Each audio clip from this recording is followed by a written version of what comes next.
Okay, so we're still discussing oligopolies. Last week we talked about some characteristics of oligopoly, some behaviors that oligopoly firms tend to exhibit. Um, so let's do a little bit of review first, and then we will get started with game theory. Okay. So, what kind of, like in terms of number of farms, how many are we talking? How many farms are there in an oligopoly, or what is the character? What is characteristic of oligopoly? There are a few firms. Okay, there are few farms. Yes, so few large farms, or few small farms. Yeah.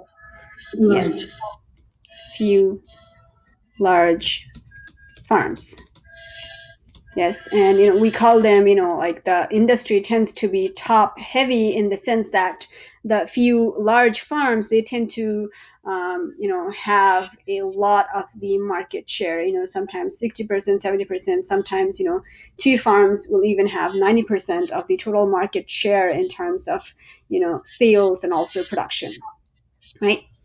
Um, and then what else? What type of product might they be selling in oligopoly markets? Cell phones. Okay, so there were two They're, different categories. they're Remember? So do they sell differentiated product or standardized product?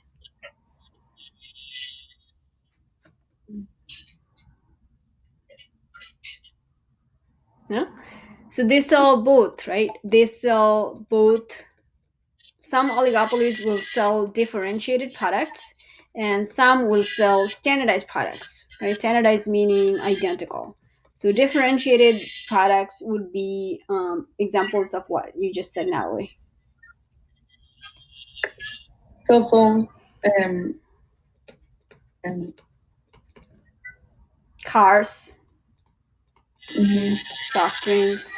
So in most of these industries, right, soft drinks, cars, cell phones, there are a few players that basically rule the industry. So they tend to be top heavy, and also they're selling a product that are slightly different than each other, right? Not all cars, even though they have some basic features, right, similar basic features, mostly because consumers like variety in their cars. There are definite differentiation in these products as well, right? And also, the some oligopolies will also produce standardized products. And what were some of these products?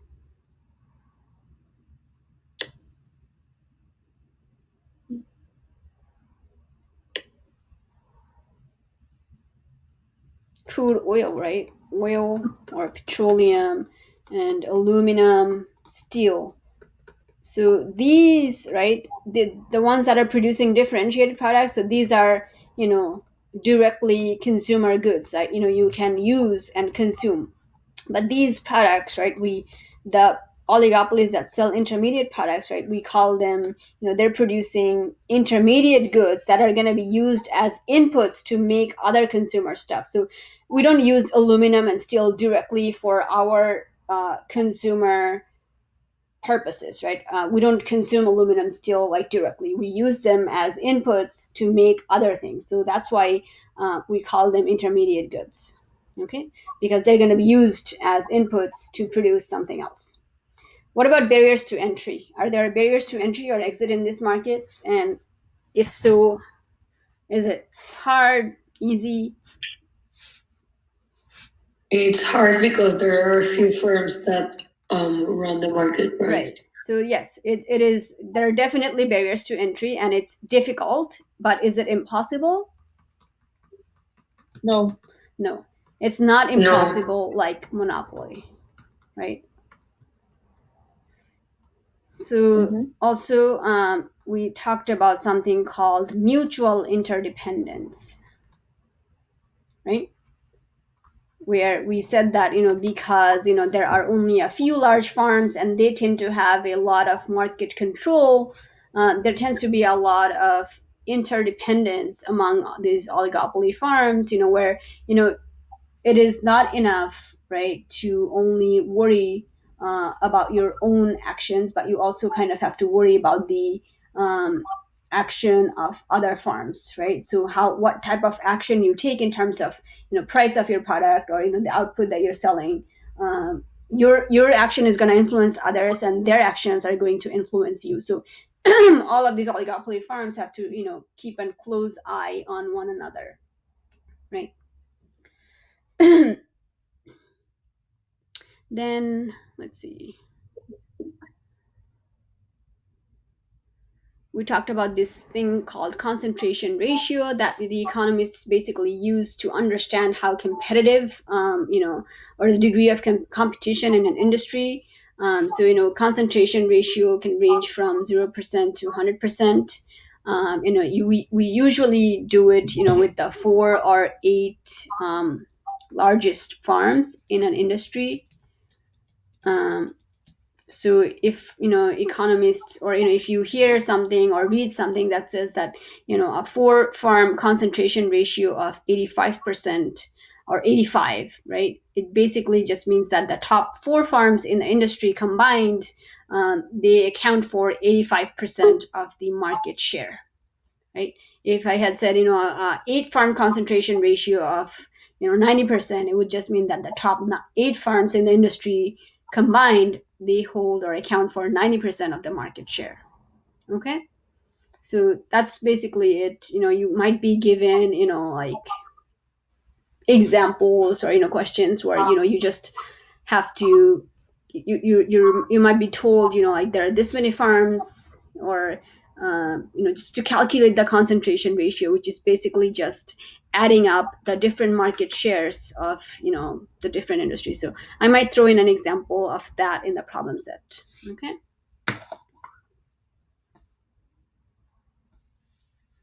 And then we talked about oligopoly behavior, which is, oligopolies can make their own individual pricing decisions, which would be something called non-collusion, or they can get together with their rivals and make, industry-wide pricing decisions, which we know as collusion, right? And collusion is something that is illegal, because, if you collude, you basically get to work together and become a monopoly. And we know that monopolies are not efficient, right? They have higher prices and they produce lower output, and they create a deadweight loss. So it's not really efficient for society. So, government tries to make sure that farms are, oligopoly farms, right? They're not colluding to do that.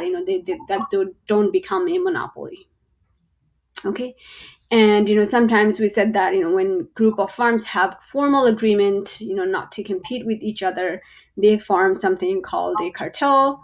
And then one of the most prominent examples of cartels is the OPEC. The OPEC, right, the Organization of Petroleum Exporting Countries, right, that sort of have a formal agreement not to compete with each other in terms of global oil production. So they set the price and also how much is going to be produced in a month, or something around the world. And we also saw that there were some problems with collusion. It's difficult to arrive at a mutually acceptable agreement. There can be cheating, because it's kind of hard to enforce some kind of punishment, even though you have a formal agreement. And also, if new farms come in, because it's not impossible, so you kind of lose that monopoly power. And then there was the other behavior that oligopolies tend to exhibit, which is non-collusion, which is when you are kind of deciding on your own on how much to price, what price to charge for your product and how much to produce. But you're always going to have to be on the lookout for what your rival farm is doing.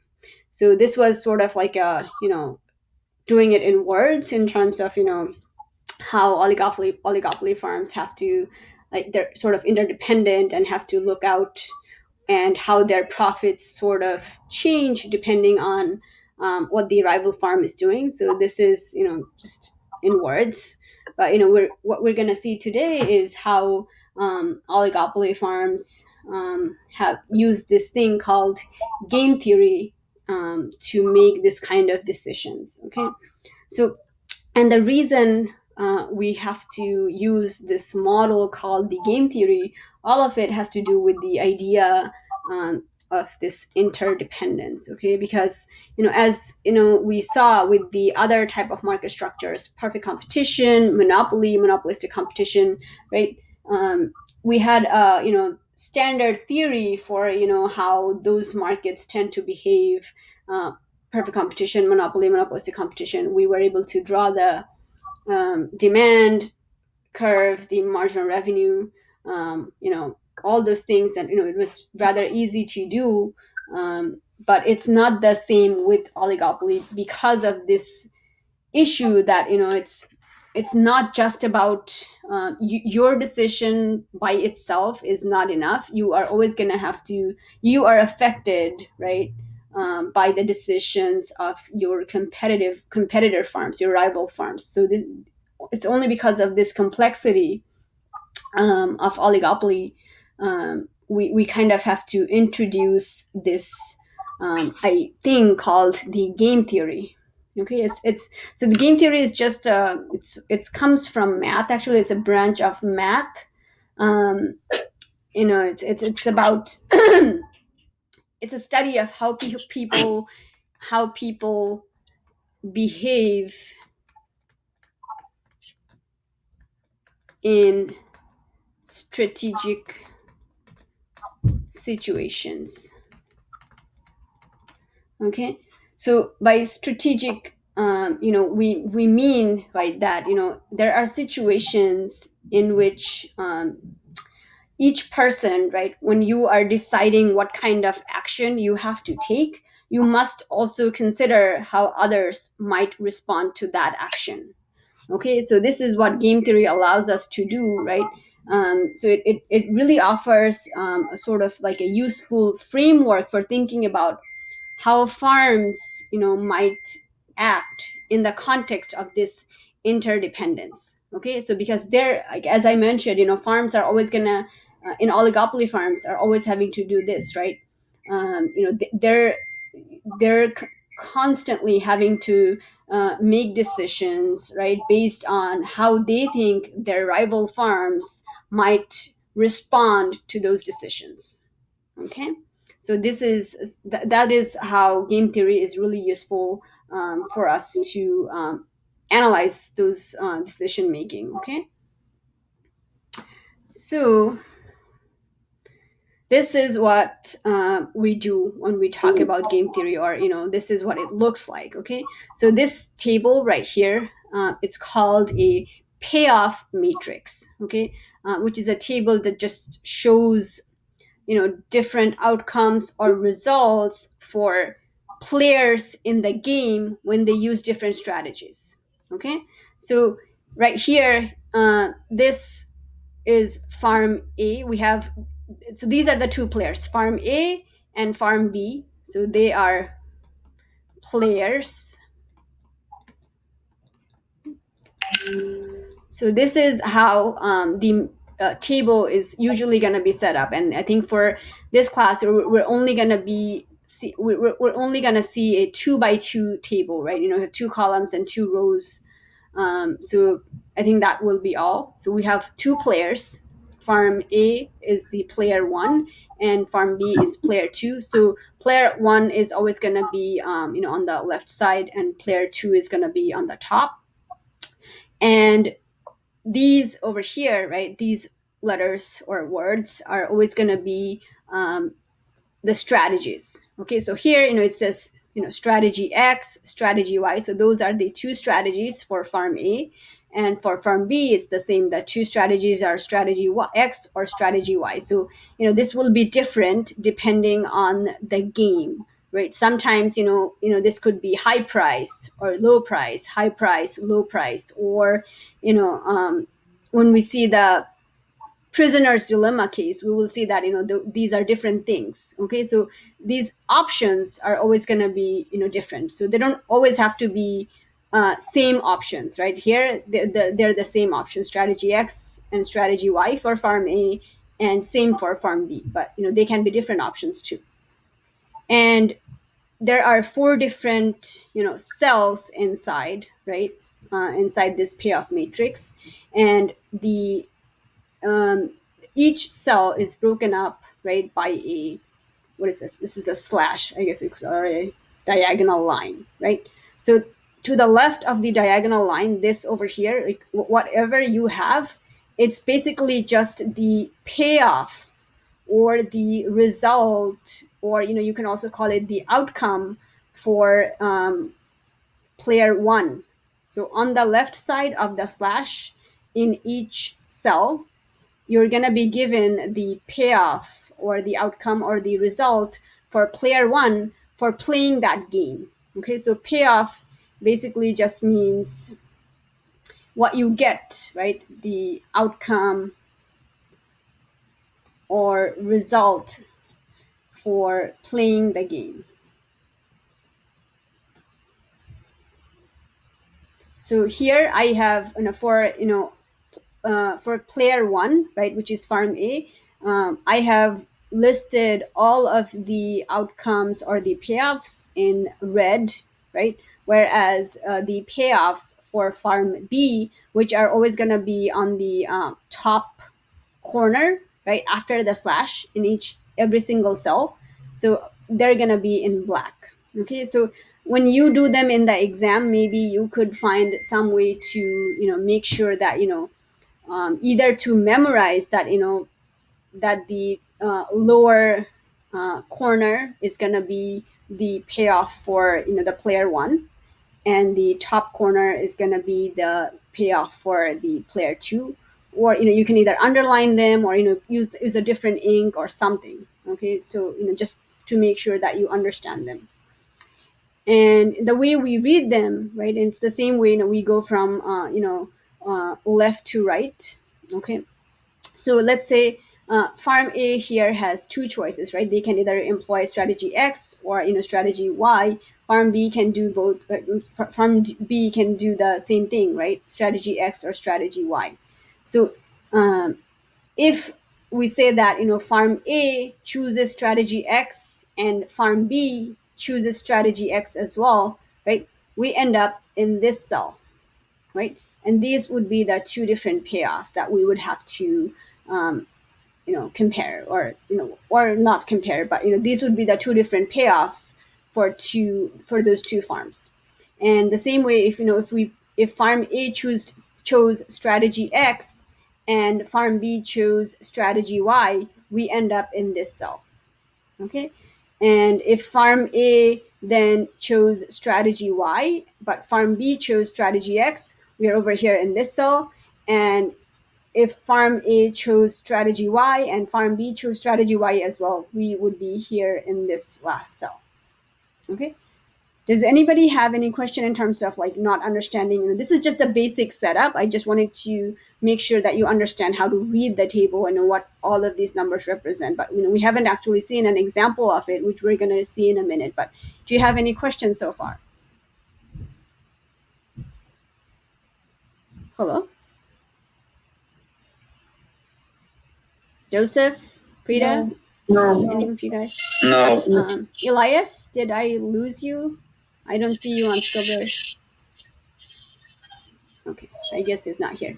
But anyways, so now let's take a look at an actual example of how we use this payoff matrix to analyze decisions. Okay, so we have here a payoff matrix, and the two players here are Eminem and Drake, who they're the two famous rappers. And for each one of them, right, they have different strategies, right, options that they can choose. So for Drake, it is either between releasing a single or releasing an album. And for Eminem, the choices are either to produce a video or to do a concert. So as you see here, right, that options don't have to be the same for each player. And so let's see, if I tell you, if Drake does a single and Eminem does a concert, where do we end up? Which cell?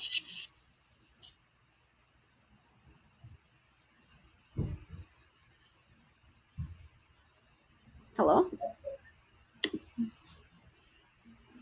You can use your cursor.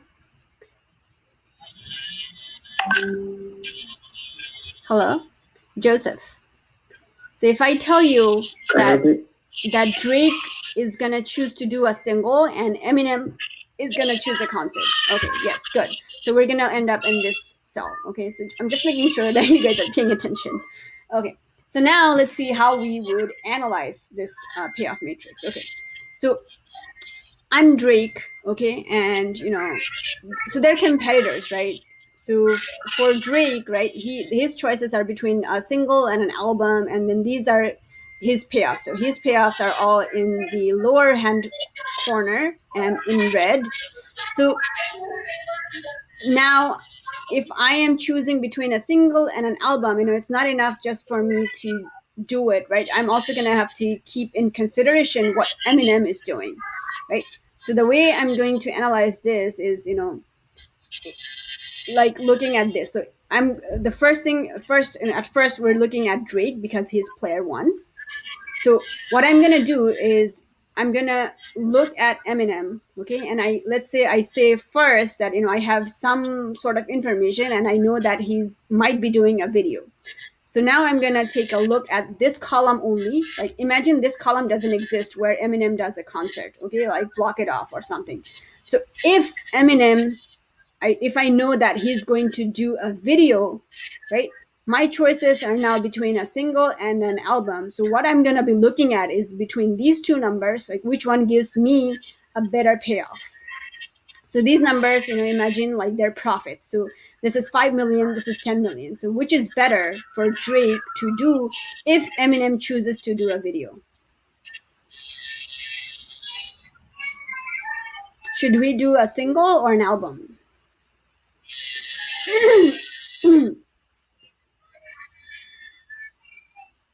Hello? You guys. I got connected for the last part. Can you repeat that? Yes. So I'm saying, right? So right now we're looking at it from, let's say, Drake's perspective, right? Looking at from Drake's perspective, we're trying to decide whether it is better to do a single or an album, but it's not enough, right? I can't just look at, his, I'm also gonna need to consider, right, what Eminem is doing, and then I'm gonna have to choose, what's best for me. So right now I'm saying, right, imagine that we know that Eminem is gonna be doing a video. So we're looking at this column, right? Okay. So now what is it better? Yes, right? Because if Eminem does a video, his choices are single or album, and single gives him maybe 5 million, but album gives him 10 million. So 10 beats 5, so 10 is better. So I'm gonna underline 10. So now what about, concert? If Eminem does a concert, I'm gonna be doing the same type of analysis. Now I'm just gonna block off this column. Like imagine it doesn't exist. So I'm only looking at these two numbers for Drake. What is better? Also an album. Album, right? Because 3 is less than 7. 7 beats 3, so it is better for him to still do an album. So this is something interesting about Drake, and we actually have a name for this, because what we see here is that for Drake, he's always choosing to do an album, right? Because regardless of what Eminem does, even when he does a video or he does a concert, it is always better for him to do an album. So when something like this happens, that for one player, he has a strategy that gives him a better payoff, regardless of what the other person is doing, we call that a dominant strategy. Okay, so dominant strategy for Drake is to do an album, right? Because doing an album, right, always gives him a better payoff, right? Regardless of what Eminem is doing. With me so far, you guys? Mm-hmm.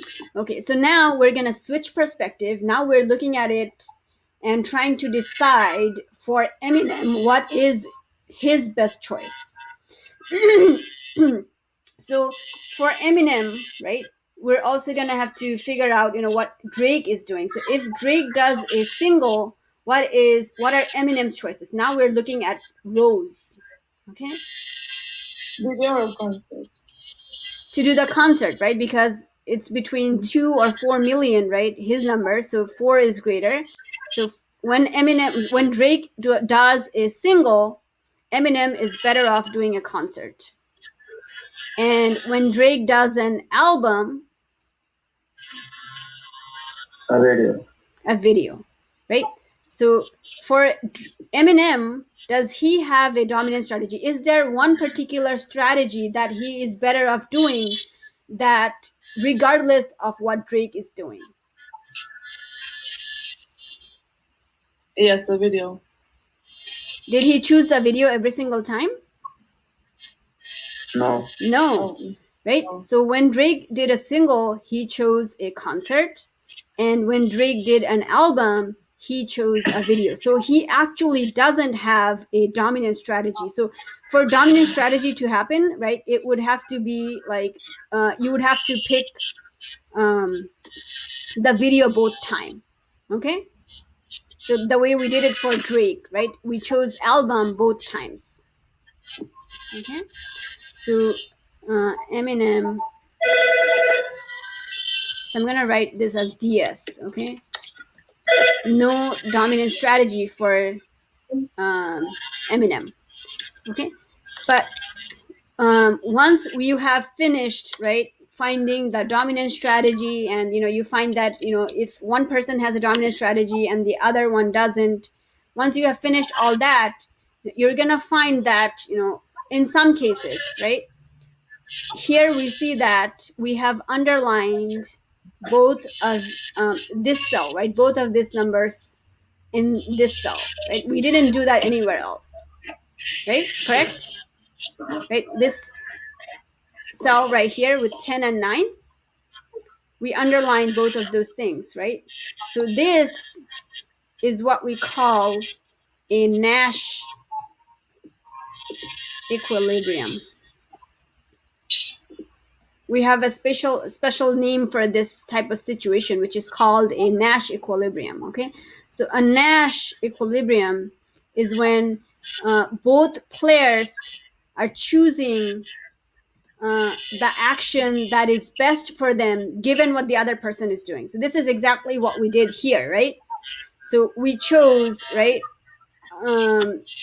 when for both of them, for Drake and for Eminem, we arrived at this cell, right, this Nash equilibrium, which is the best that they can possibly do given what the other person was doing, right? And the way I know that this is something called a Nash equilibrium is because, right, neither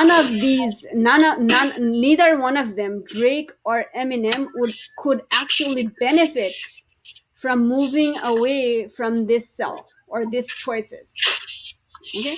And the way I know that is because, let's say if Drake, so the Nash equilibrium, right, is for when Drake does an album and Eminem does a video, okay? So this is the Nash equilibrium, this cell. So now the way I'm gonna figure out that this is a Nash equilibrium is by actually testing to see if anyone benefits from moving away from this cell. So if I am Drake, right, so if I am sticking with my strategy, right, if Drake still produces an album, okay, can Eminem benefit more from not doing the video but instead doing the concert?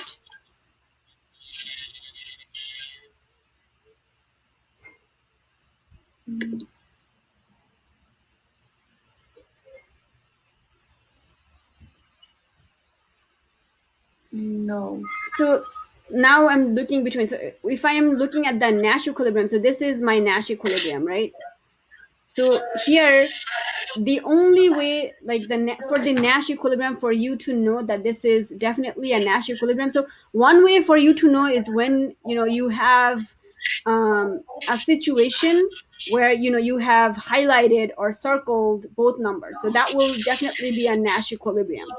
But the way to test that you have gotten a Nash equilibrium for sure is to test to see if there is any sort of benefit for either player to move away from this cell.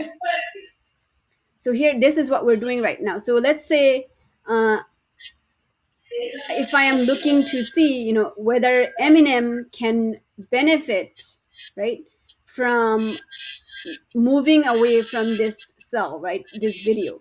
So what I'm saying here is that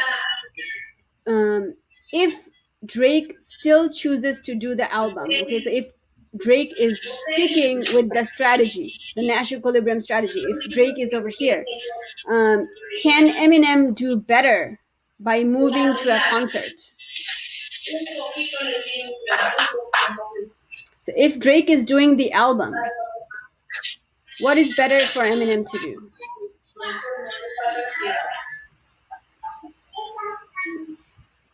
Isn't it the video, right? Because it is 9 versus 7.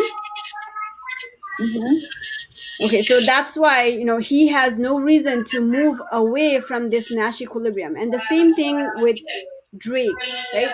If we know that Eminem is gonna be doing a video, right, and he sticks with this, doing this video, can Drake do any better, right, between album and single? So with album he gets 10 million, with single he gets 5, right? So he has really no reason, no incentive to move away. Like he cannot do any better by moving away from this cell. So this cell, Nash equilibrium, represents really, it's like the players are doing the best they can,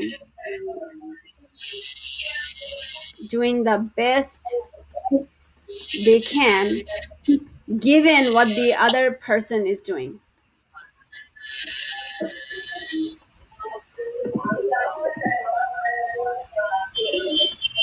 Okay, so let's take a look at another example. Okay,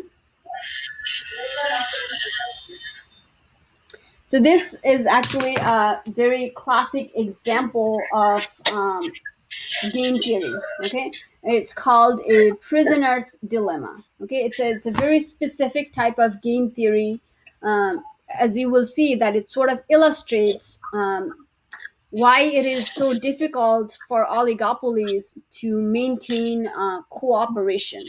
Okay, even when cooperating with each other is actually beneficial. So this is a game where we have two players, Jack and Diane, and they're members of a criminal gang, let's say, and the police have made arrested both of them, and they've brought them to prison. And the police thinks they committed like some kind of a crime, but they don't really have any sort of hard evidence against them. So what they're basically trying to do is get one person to sort of snitch on the other, to confess to the crime, so that they can um, at least try one of them, put them in trial or something, right? So they have separated them, they've put them in different rooms, and they've given them, both of them, some options. Okay, so now they don't know, right? None of them know what the other person is thinking, and what they're basically going to have to do is they're going to have to decide what they want to do, what is best for them to do, right, given these options, when they don't know what the other person is thinking. Okay, so these are the options, right? So the strategies or the options, right, the choices are either to confess or to deny, and the strategies are same for both of them. So if they both confess, right? If they both confess to the crime, they'll each get 10 years prison sentence. So these are the payoffs or the outcomes, right? So, sometimes they're going to be profits. Sometimes, as you can see here, this is something different. It's like prison sentence. Okay. But if one of them confesses and the other one denies, so if Diane confesses, she gets to walk free for confessing the crime. But because Jack denied, he's going to get 20 years in prison. And if Diane denies, but Jack confesses, right? Diane is going to get 20 years in prison while Jack is going to walk free. And then if they both deny, right, they don't say anything to the police or they deny having to do anything with the crime, they're only going to get 5 years each. Okay. So let's see why we call this type of game a dilemma. Like, where is this dilemma coming from? Okay. So we're gonna take a look at it from Diane's perspective first. Okay. So what is better for Diane to do, confess or to deny, considering what Jack might do? So first, we're gonna take a look, over here in this column. If Jack chooses to confess, what is better for Diane to do, confess or to deny? Confess, right? Because that only gives her 10 years as opposed to 20 years, right? If she denies. And now let's switch, not switch. Let's look at the other column. So this column right now, it doesn't exist. We're only looking at this column where Jack denies. What is better for Diane to do, confess or to deny if Jack denies? Confess, right? Because that is, it's between 3 or 5 years in prison. So she's going to choose to confess. So do you see here that there is a dominant strategy for Diane? The dominant strategy is to confess, right? Regardless of what Jack is doing, right? So when Jack confesses, right, it is better for her to confess. And when Jack denies, it is still better for her to confess, right? So that is her dominant strategy. So dominant strategy for Diane, to confess. So now let's switch perspective, and now we're going to take a look at it from Jack's point of view. Okay, so what is better for him to do, confess or to deny, based on what Diane might do? If Diane confesses, right, what is better for him to do? Confess, right? 10 years. And if Jack denies, what is better for him to do? Also confess. Also confess, right? So once again, for Jack as well, right, we saw that the dominant strategy was to confess. Okay, for Jack, right, so for both of them, the dominant strategy is to confess, right? So when we have something like this, that both people have a dominant strategy, okay, so in this case it was confess, right? This is also a dominant strategy equilibrium. So I said, in the last slide that this is a Nash equilibrium, so it's true. So this is a Nash equilibrium, but it is also a dominant strategy equilibrium because this is the option or the strategy where both of them had a dominant strategy. So for both of them, the dominant strategy was to confess. And this is then a dominant strategy equilibrium and also a Nash equilibrium. So let me rewrite this. Okay, so every DSE, every dominant strategy equilibrium is also a Nash equilibrium, but it's not the other way around. So every Nash equilibrium is not a dominant strategy equilibrium. So here right? They both had a dominant strategy. So we had a dominant strategy equilibrium, which was also a Nash equilibrium. But if we just go back the previous slide, right, one of them had a dominant strategy, the other one didn't. So we didn't have a DSE, or a dominant strategy equilibrium, but we had a Nash equilibrium, right, which was, in this case, an album and a video, right? So are we sort of clear on this, how to analyze this? Because are you guys feeling okay with, the Nash equilibrium?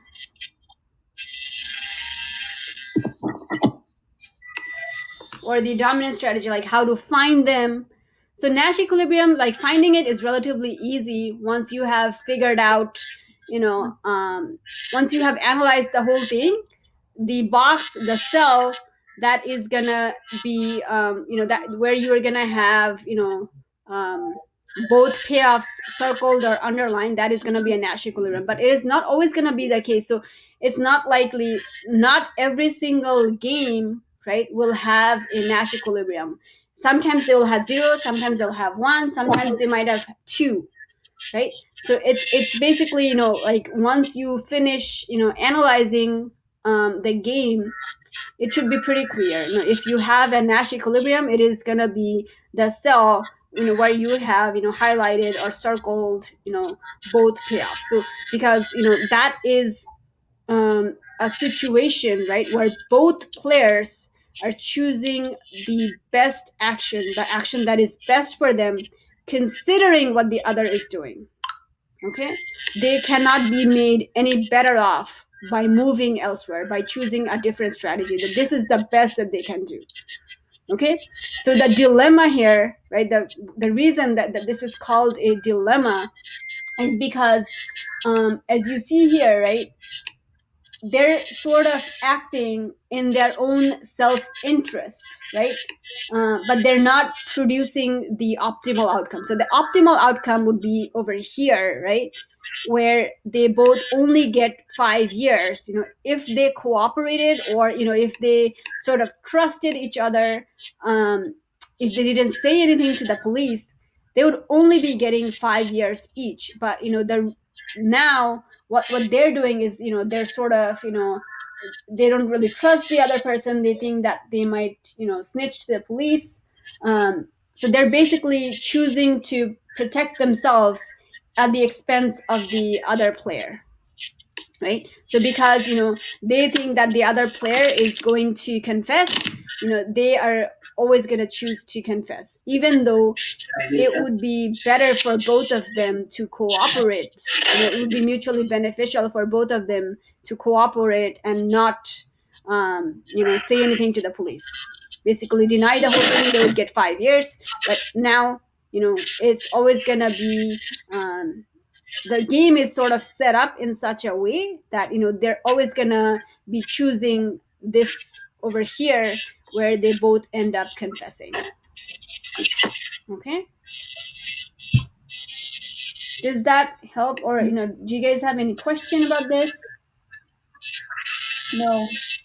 So they're basically, both of them, right, they pursue their individual logic, and they're betraying each other. Whereas if they worked collectively, they could have gotten a better outcome, right, if they cooperated with each other. So this is why, we said that this was a classic example of game theory. So we see this a lot in practical real life with oligopolies, right?